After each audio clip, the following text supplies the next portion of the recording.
Hi Kamal, good morning and welcome on YourPedia. Yes, sir. Morning, sir.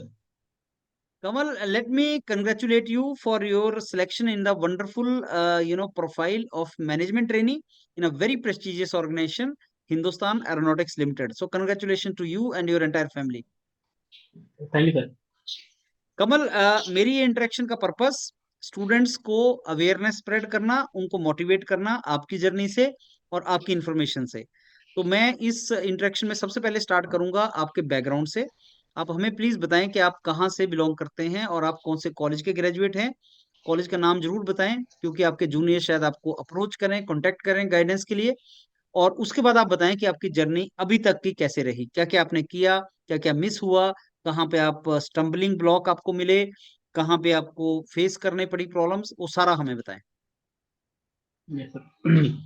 Sir, मैं धौलपुर राजस्थान से हूँ। मैंने schooling sir यहीं से की थी, धौलपुर से ही, पंडित महाराज पब्लिक स्कूल से की थी। उसके बाद सर मतलब मुझे शुरू में ऐसा इंटरेस्ट नहीं था कि इंजीनियरिंग ही करनी है। घर वालों का भी कोई ऐसा प्रेशर नहीं था कि इंजीनियरिंग ही करनी पड़ेगी या कुछ भी, ऐसा कुछ था नहीं। तो इनिशियली सर कुछ हुआ नहीं, मतलब गाइडेड नहीं था, काफी किसी ने गाइड वगैरह करा नहीं, घर में सारे नॉन टेक बैकग्राउंड से थे। तो फिर डिप्लोमा में एडमिशन लिया मैंने इनिशियली, दयाल बाग में, आगरा में एडमिशन लिया मैंने। दयाल बाग एजुकेशन इंस्टीट्यूट है आगरा में, वहाँ वहाँ से मैंने ऑटोमोबाइल इंजीनियरिंग में डिप्लोमा किया पहले। हम्म, हम्म, डिप्लोमा के जस्ट बाद फिर मैंने प्राइवेट इंस्टीट्यूट से Swami Keshavanand institute of technology Jaipur college है हम्म, सर, वहाँ से मैंने बीटेक कंप्लीट की अपनी मैकेनिकल इंजीनियरिंग में। ओके। उसके बाद सर मैंने धीरे धीरे तैयारी शुरू की, क्योंकि मैं सर 2020 में पास आउट हुआ था, 2017 में मेरा डिप्लोमा कंप्लीट हुआ था। और हम्म, 17 में मैंने लेटरल एंट्री के थ्रू बीटेक शुरू की थी। तो हम्म, 3 साल का बीटेक मेरा 2020 में कंप्लीट हुआ, तब तक सर कोविड आ गया था। तो हम्म, इतना ज्यादा कुछ मतलब कोचिंग वगैरह सारी बंद थी, तो कुछ समझ नहीं आ रहा था कि क्या करना है कैसे करना है। बट फिर 2021 में मैंने कोचिंग शुरू कर दी थी, ऑनलाइन शुरू की थी स्टार्टिंग में। हम्म, फिर वो चला, कुछ टाइम ऑनलाइन चला, कुछ टाइम ऑफलाइन चला, तो वो तैयारी हुई धीरे धीरे, फिर एग्जाम देने शुरू करे।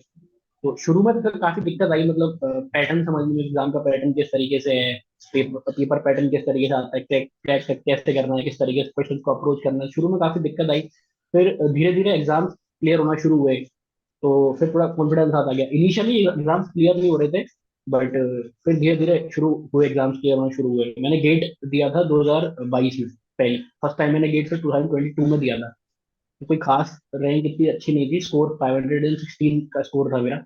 उसके बेसिस पे सर 2023 में मेरे को एनपीसीआई से कॉल आया था इंटरव्यू के लिए। तो वो मैंने इंटरव्यू हम्म, दिया था मई 2023 में। उसके लिए हम्म, सर मैंने यूरोपीडिया से हेल्प ली थी मैंने। हम्म, फुल पैनल मॉक इंटरव्यू का पैकेज लिया था, बट उस टाइम पे सर वो फुल पैनल लिया था तो इतना ज्यादा हेल्प हो नहीं पाया, क्योंकि हम्म, आंसर में उतनी फ्लुएंसी नहीं थी, तो वो क्रैक नहीं हो पाया इंटरव्यू। फिर उसके बाद अभी हम्म, एचएएल का इंटरव्यू, इसका एग्जाम दिया था, तो ये हो गया था। गुड। सो कमल, आप अभी इससे पहले कुछ कर रहे जी। थे, मतलब या अभी तैयारी ही कर रहे थे आप? तो अभी मैं प्रिपरेशन कर रहा हूँ हम्म। कंटिन्यू। अच्छा, अब मैं आपसे पूछूंगा कि आप डिप्लोमा के स्टूडेंट रहे हो, तो कितना डिफिकल्ट होता है डिप्लोमा वाले स्टूडेंट्स को डिग्री वाले एग्जाम्स निकालने में? सर एक्चुअली अब ज्यादातर इंस्टीट्यूट में एग्जाम्स को खत्म ही कर दिया है, परसेंटेज बेसिस पे ही लेटरल एंट्री होता है ज्यादातर हर जगह पे। नहीं नहीं, मैं मतलब वो नहीं पूछ रहा पहले, हूँ। मैं वो नहीं पूछ रहा हूँ कमल। मैं ये पूछ रहा हूँ कि जैसे आपने डिप्लोमा किया है, 11th 12th नहीं किया है, मैथ्स नहीं किया है, तो जब आप एग्जाम्स निकालते हो नहीं जैसे सर, मैंने गेट हो गया। ट्वेल्थ के बाद, अच्छा, ट्वेल्थ के ट्वेल्थ बाद के बाद डिप्लोमा गए थे किया। आप? अच्छा यस अच्छा अच्छा, तो आपने ट्वेल्थ भी किया उसके बाद डिप्लोमा में गए आप? यस सर, यस अच्छा यस। अच्छा, तो फिर तो आपका सेम ही रहा है, आपका और एडिशनल बेनिफिट हुआ है आपको।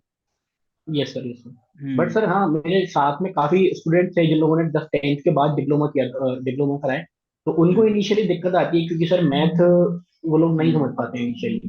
फिजिक्स भी इतना उनका साउंड नहीं हो पाता, क्योंकि 11th 12th की फिजिक्स अलग है, तो वो 10th तक तो रहता ही नहीं है वो वाला फिजिक्स। तो उनको थोड़ा हम्म। दिक्कत आती है, बट ये है फर्स्ट ईयर तक वो दिक्कत रहती है। उसके बाद जब अपने खुद के सब्जेक्ट आ जाते हैं, स्पोर्ट कोर फील्ड के सब्जेक्ट आना शुरू होते हैं, तब तक वो लोग कोप अप कर लेते हैं, तो उनका दिक्कत आता नहीं है। अच्छा कमल, अब मैं आपसे पूछूंगा कि आपने, जैसे आप मैकेनिकल इंजीनियरिंग बैकग्राउंड के हैं और आपने इसका एचएएल का रिटन एग्जाम निकाला, आपने और भी एग्जाम्स लिखे हैं बहुत, तो ये रिटन एग्जाम के बारे में थोड़ा डिटेल में स्टूडेंट्स को बताओ, और क्या होता है इस रिटन एग्जाम का पैटर्न, क्या होता है और इसका डिफिकल्टी लेवल वगैरह कैसा होता है? सर एचएल में 120 क्वेश्चन आई थिंक टेक्निकल के थे, 40 क्वेश्चन है नॉन टेक के, टेक में कोई आदमी का ओके। इसमें था। हम्म, 40 सर नॉन टेक जो आता है वो अपना बेसिक नॉन टेक रहता है, रीजनिंग और इंग्लिश और जीके। इसमें एप्टीट्यूड का इतना पार्ट नहीं रहता, थोड़ा बहुत एक दो क्वेश्चन आता है तो आता है। मेन फोकस रीजनिंग, इंग्लिश और जीके पे रहता है, जिसमें कि अगर आप सिर्फ टेक्निकल प्रिपेयर कर रहे हो तो आपको नॉन टेक थोड़ा अलग से ध्यान देना पड़ेगा, क्योंकि गेट की प्रिपरेशन में सर नॉन टेक इतना कोई नहीं पढ़ता। गेट और ईएस की अगर कोई प्रिपरेशन कर रहा है, मेन फोकस सर बीटेक के बाद ज्यादातर गेट और ईएस पे होता है, तो वो लोग नहीं करते, जीके नहीं पढ़ते हैं ज्यादा। तो जीके थोड़ा सा देखना पड़ता है, और एचएल में जीके था भी हल्का सा, मेरे को थोड़ा टफ लगा इंग्लिश और रीजनिंग के कंपेरिजन में। टेक्निकल सब्जेक्ट से सर हो जाता है कि गेट का न्यूमेरिकल पोर्शन होता है, तो उससे न्यूमेरिकल प्रैक्टिस अच्छी हो जाती है, थ्योरी थोड़ा सा देखना पड़ता है। अरे मतलब कोई भी एग्जाम हो, अगर जैसे मैंने लास्ट ईयर एचपीसीएल का दिया था, तो एचपीसीएल में एप्टीट्यूड वाला पार्ट थोड़ा लेंदी था, तो उस वजह से वो पेपर नहीं हो पाया था। पर न्यूमेरिकल अप्रोच मेरी ठीक थी, क्योंकि मैंने गेट का प्रिपरेशन अच्छे से किया था, तो मेरे को कॉन्फिडेंट था कि मैं न्यूमेरिकल को कर लूंगा। थ्योरी मेरे हम्म को थोड़ा ध्यान देना था। हम्म ओके। सो अब जैसे ये रिटन एग्जाम के बारे में आपने मेरे को बताया, तो इसमें कमल कितनी कट ऑफ गई थी और कितने मार्क्स थे और आपके कितना मार्क्स वगैरह था इसमें?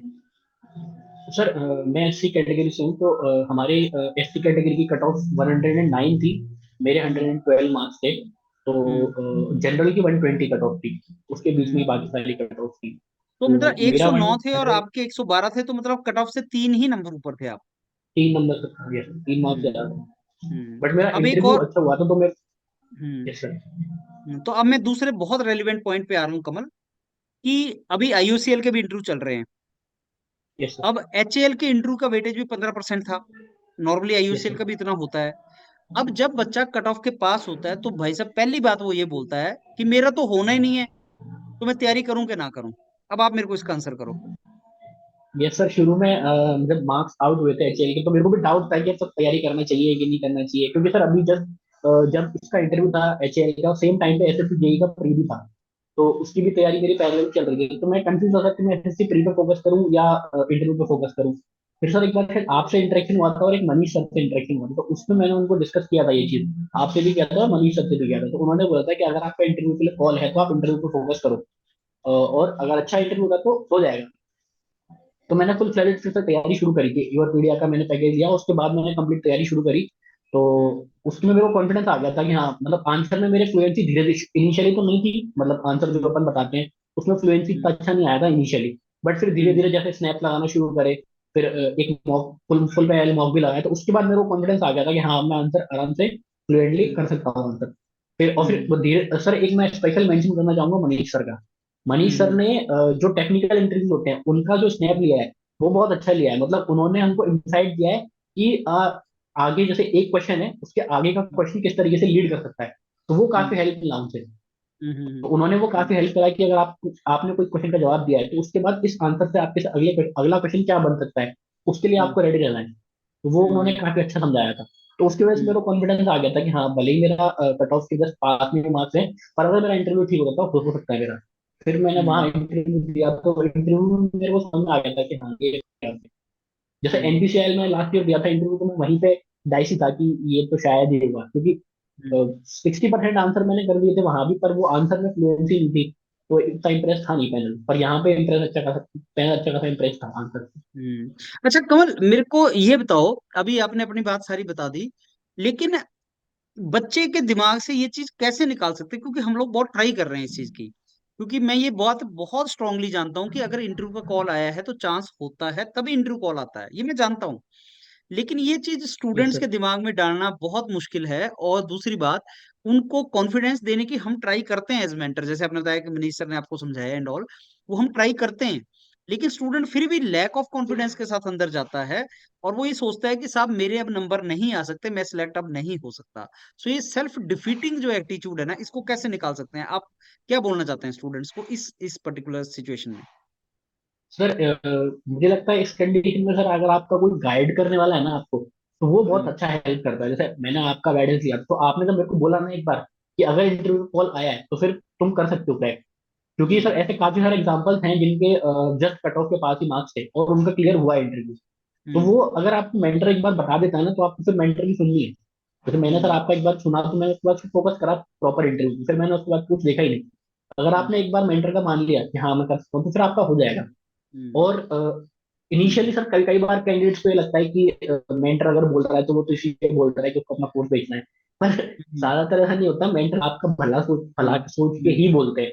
क्योंकि अभी हम्म अभी आपको लग रहा होगा कि ये छोटा मोटा इन्वेस्टमेंट अगर इसे करता हूँ तो ये वर्थ इट है कि नहीं। हम्म पर अगर जैसे हम्म अभी मेरे को मेरा हो गया, तो मेरे को लगता है कि यार ये तो बहुत छोटा इन्वेस्टमेंट था मेरा, अच्छा वो ये ले हम्म लिया, अगर शायद मैं नहीं लेता हम्म तो शायद मेरा होता भी नहीं। तो वो हम्म चीज कैंडिडेट्स को अपने दिमाग से प्रॉपर निकाल के प्रॉपर तैयारी करनी पड़ेगी कि हाँ मैं कर हम्म सकता हूँ। और वो हम्म चीज मेंटली हेल्प कर सकता है।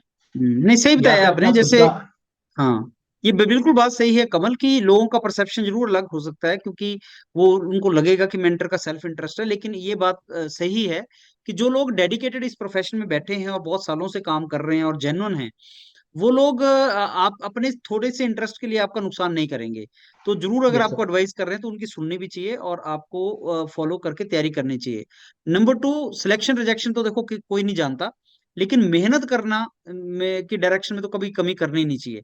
अगर आप यस एफर्ट सर। कर रहे हैं कोई, तो अभी नहीं तो बाद में काम आता ही है। तो आपको एफर्ट जरूर करना चाहिए, that is very very important point.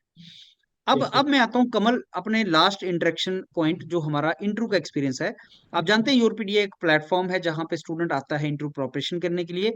तो ये जो इंटरेक्शन आपकी है, इस इंटरेक्शन में वो चाहता है कि भाई साहब मेरे को डिटेल में पता लग जाए कि अंदर क्या हुआ था, क्या क्वेश्चन पूछे गए थे। आंसर चाहे आप ना दें, पर क्वेश्चन क्या पूछे गए थे। बच्चों के दिमाग में तरह तरह के क्वेश्चन होते हैं कि एचआर क्या आया था, टेक्निकल क्या आया था, कौन से सब्जेक्ट इंपॉर्टेंट होते हैं, कहाँ से क्वेश्चन ज्यादा आता है, बीटेक प्रोजेक्ट से आता है, गैप का पूछता है, क्या पूछता है। तो मेरी आपसे रिक्वेस्ट है कमल कि आप डिटेल में बताएं कि आपसे इंटरव्यू का एक्सपीरियंस कैसा गया था, क्या क्या उन्होंने पूछा। Yes sir. सर एक बेसिक इंसाइट तो मिल जाता है, क्योंकि लास्ट ईयर जैसे काफी लोग इंटरव्यू देते हैं तो उनके इंटरेक्शन जैसे आपके भी पड़े हुए हैं, काफी सारे कोचिंग्स के यूट्यूब पे मिल जाते हैं, तो एक बेसिक आइडिया हम्म मिल जाता है कि हाँ कि अपना ये पैटर्न है और इस पैटर्न का अपने को तैयारी करनी है। तो मैंने भी हाँ उसी जी। पैटर्न को ध्यान में रख के तैयारी की थी, बट वहां पे जाके सर ऐसा कुछ नहीं था कि वो पैटर्न फिक्स है। वहां पे तो इंटरव्यू में कुछ भी पूछ सकते हैं। वहां पे सर 10 मिनट का इंटरव्यू हुआ था, जिसमें से कि इनिशियली 5 मिनट टेक्निकल था और लास्ट के 5 मिनट एचआर था। टेक्निकल में सर जैसे मैंने ऑटो से डिप्लोमा कराया, तो उन्होंने जो सामने ईडी बैठे हुए थे, उन्होंने सर सबसे पहला क्वेश्चन ये पूछा था कि अगर आप ऑटोमोबाइल इंजीनियर हो तो आपको बैटरी के बारे में पता होगा कि जो ओके। ऑटोमोबाइल में बैटरी यूज होती है। तो हम्म मेरे को बेसिक पता था कि हाँ फ्यूल सेल्स बैटरी होती है और ये एसिड उसके अंदर यूज होता है, एक्सप्रेसिव यूज होता है, बेसिक मेरे को पता था। तो मैंने हम्म बोल दिया सर इतना डीप मेरे को नहीं पता, बट बेसिक मेरे को पता है, क्योंकि काफी टाइम हो गया ये पढ़े हुए। तो इतना, और मैंने रिवाइज भी नहीं करा ये सब काफी टाइम से। तो मैंने उनको बोला, तो हम्म उन्होंने बोला ठीक है, अगर आप बेसिक आपको पता है ठीक है। हम्म फिर उसके बाद उन्होंने मैन्युफैक्चरिंग पूछा था। मतलब जैसे उन्होंने मुझसे मेरे फेवरेट सब्जेक्ट नहीं पूछे थे, डायरेक्ट उन्होंने सवाल पूछे थे। हम्म पहले उन्होंने मैन्युफैक्चरिंग का पूछा कि कौन कौन सी हम्म मैन्युफैक्चरिंग प्रोसेस होती है। तो वो हम्म कैटेगराइज कर दिया था कि प्राइमरी और सेकेंडरी होती है, उस तरीके से। हम्म उसके बाद में फिर जैसे कास्टिंग बोला था मैंने, तो कास्टिंग में डिफेक्ट्स, कौन कौन से डिफेक्ट्स होते हैं, तो अगर डिफेक्ट को क्लासिफाई कर दिया, उनके नाम बता दिए। उसके बाद सर उनकी डिटेक्शन टेक्निक, जो डिफेक्ट डिटेक्शन टेक्निक्स होती है वो कौन सी होती है, तो वो डिटेक्शन टेक्निक पे थोड़ा बहुत डिस्कस किया था उन्होंने। टेक्निकल हम्म में बेसिक था, बहुत बेसिक पूछा था उन्होंने, मतलब इतना डीप नहीं गए थे। ओवरव्यू, हम्म मतलब ओवरव्यू पता है कि नहीं पता है, बस इतना उन्होंने पूछा था। हम्म टेक्निकल में एक क्वेश्चन था एल्यूमिनियम के रिगार्डिंग, जो कि मेरे को नहीं आया था। तो उन्होंने पूछा था कि एल्यूमिनियम को अपन टिक और मिग के अलावा किस चीज से वेल्ड कर सकते हैं, कौन सी ऐसी हम्म वेल्डिंग है। मतलब उस हम्म टाइम पे मुझे याद नहीं आया कि सर एटॉमिक हाइड्रोजन वेल्डिंग जो होती है, जैसे वैक्यूम यूज करते हैं, पर उसमें यूज कर सकते हैं, तो मैंने बोल दिया था कि सर अभी मेरे को याद नहीं आ रहा है, बट हम्म अपन वैक्यूम का यूज करते हैं, पर उस वेल्डिंग का नाम मुझे याद नहीं आ रहा। तो मैंने हम्म बताया कि भूल गया था। फिर सर हम्म एचआर में उन्होंने शुरू करा था कि एचएल क्यों ज्वाइन करना। हम्म वो तो सर बेसिक प्रैक्टिस आप लोग करा देते हैं कि अच्छा एचएएल हम्म क्यों ज्वाइन करना है, एचएएल के बारे में मतलब बताओ, तो वो सब पहले उन्होंने पूछा था एचएएल क्यों ज्वाइन करना है और एचएएल के बारे में क्या जानते हो, वो पूछा था। फिर एक सिचुएशन क्वेश्चन पूछा था कि अगर आपको नॉन टेक फील्ड में हम भेज दें जॉब करने के लिए, तो हम्म आपका क्या रिएक्शन रहेगा और आप करोगे क्या, किस तरीके से करोगे। हम्म तो हम्म वो एक क्वेश्चन था, दूसरा क्वेश्चन ये था। फिर थर्ड क्वेश्चन उन्होंने पूछा था करेंट से रिलेटेड, कि हम्म करेंट में वर्ल्ड में और इंडिया में क्या चल रहा है, उसके हम्म ऊपर दो क्वेश्चन पूछे थे। तो हम्म मैंने वर्ल्ड कप का बोला था कि इंडिया में वर्ल्ड कप है और हम्म वर्ल्ड में अभी एशियन गेम्स चल रहा है। फिर उन्होंने खुद से पूछा था कि वॉर से रिलेटेड कुछ चल रहा है क्या। तो हम्म मेरा जैसे 9th को इंटरव्यू था, तो 7th या 8th को हाँ, इसराइल ने वॉर डिक्लेयर करा था, तो मैंने उसका बोल दिया था। हम्म तो हम्म वहीं पर उन्होंने इंटरव्यू खत्म कर दिया। तो आपने करंट से आपसे क्वेश्चन इसलिए पूछे थे कि आपने कुछ मेंशन किया था कि वैसे ही पूछ लिया उन्होंने। नहीं सर, उन्होंने जनरल पूछा, अपने आप पूछा, हम्म मैंने हम्म मेंटेन नहीं किया। तो कमल, आपका 10 मिनट चला, ऑन एन एवरेज कितना चल रहा था वहाँ इंटरव्यू। सर सबका 10 मिनट का ही था। 10 मिनट के आसपास ही चल रहा था। Yes sir. Okay, that is wonderful. So बहुत अच्छे तरीके से आपने सारा एक्सप्लेन किया है कमल। अच्छा, बीटेक का प्रोजेक्ट कितना रेलिवेंट होता है और वहां से कितना का क्वेश्चन पूछते हैं वो। सर मुझसे तो बीटेक का नहीं पूछा था मैंने। तैयार किया था बीटेक प्रोजेक्ट, बट मुझसे तो नहीं पूछा था। बट मैंने काफी अच्छा। लोगों से बात की थी, तो वहां पे कुछ लोगों से बीटेक प्रोजेक्ट पूछा गया था। कुछ लोगों से चलिए ट्रेनिंग वंडरफुल। का भी पूछा था। जो ट्रेनिंग हम्म होती है, तो हमारी इंटर्नशिप होती है बीटेक में, तो उसका भी पूछा था कुछ लोगों ने। अच्छा कमल, ये एचएएल का जो एग्जाम आया था ना 2021 में आया था, फिर 23 में आया, एक्सपेंशन मोड में है एचएएल। तो अब आपको क्या लगता है कि दोबारा इनकी सीट्स आना या एग्जाम होने के चांस है? ये सर मुझे लगता है चांस है सर, जितनी और भी सीट, और मुझे लग रहा है लगभग इस साल जो सीट थी उतनी तो शायद आनी चाहिए, क्योंकि इस साल भी जैसा अभी जो रिजल्ट आया है उसमें भी जैसे 30 वैकेंसीज थी, तो 35 शायद एमपी में निकाला है और 34 डीपी में निकाला है। तो हर ब्रांचेस में ऑलमोस्ट बढ़ा करके ही सीट निकाली है उन लोगों ने। और अब ये अच्छा। जैसे एक्सपेंशन होना है, क्योंकि अभी 8 एयरक्राफ्ट पर ईयर का इनके पास प्रोडक्शन का है, बट 2028 तक इनके पास ऑर्डर पाइपलाइन में है, तो उनको अपनी कैपेसिटी बढ़ानी है, 16 तक करनी है उनको पर ईयर हम्म, एयरक्राफ्ट की। तो हम्म, सर वैकेंसी तो आई, मुझे लग रहा है वैकेंसी तो आई। मतलब हर हर ब्रांच में मैं भी सुन रहा हूँ कि ज्यादा बच्चों को लिया, प्रोडक्शन में भी ज्यादा लिया। यस कल सर। एक स्टूडेंट से बात हो रहा था। तो ज्यादा जो ले यस रहे सर, हैं उसका एक मिनिमम रीजन ये भी है दो कि एक्स्ट्रा एक्सपेंशन वैकेंसी चल, तो है। दो दो यस तो सर। एक्स्ट्रा लिया है, तो वो एक हिंट है कि नहीं साहब हम ये ज्यादा रिक्रूटमेंट होगा। चलिए बहुत सही है कमल, और बहुत अच्छी जॉब लगी है आपकी। आपको लास्ट मैसेज बच्चों को देना चाहें अगर आप। सर लास्ट ये है कि जैसे मैंने काफी टाइम तक तैयारी करी, काफी सारे एग्जाम में फेलियर हुआ, इंटरव्यू फेलियर हुआ, तो वो है कि छोड़ना नहीं है, लगे रहना है कंटिन्यूसली। मेरे को सिर्फ यही था कि लगे रहूंगा तो मैं कहीं ना कहीं हो जाऊंगा, क्योंकि मैंने जितने भी मेरे कॉलेज के टीचर्स हैं उनसे भी मैंने बात की, सीनियर्स हैं और भी मेंटर्स हैं, तो सब लोग ये कह रहे थे कि अगर लगे रहोगे ना तो हो जाएगा, कहीं ना कहीं सेटल तो हो जाओगे। हम्म, तो मेरा वही था कि मोटिवेशन मेरे को उसी से मिलता था कि मैं लगा रहूंगा, छोड़ूंगा नहीं। तो मेरा हम्म, फाइनली हो गया अभी पीएचडी में, और थोड़ा हम्म। रिलैक्स हूँ। चलिए वंडरफुल। कमल, ये आपका बहुत अच्छी जॉब लगी है, और ये ऐसी जॉब है जहां पे जाके आप इंडिया की सेल्फ रिलायंस की डायरेक्शन में कुछ कर सकते हैं। और आप यस एक सर। ऐसे टाइम पे एचएएल ज्वाइन कर रहे हैं जब एचएएल ह्यूजली एक्सपेंड यस करने सर, के डोमेन में एक्सपेक्ट। जा रहा है। तो बहुत अच्छा रहेगा। हम सब लोग आपको बहुत ज्यादा बेस्ट विशेस देते हैं, और आप बहुत अच्छा काम करें। And thanks a lot for the time you gave for this interaction Kamal. Thank you sir.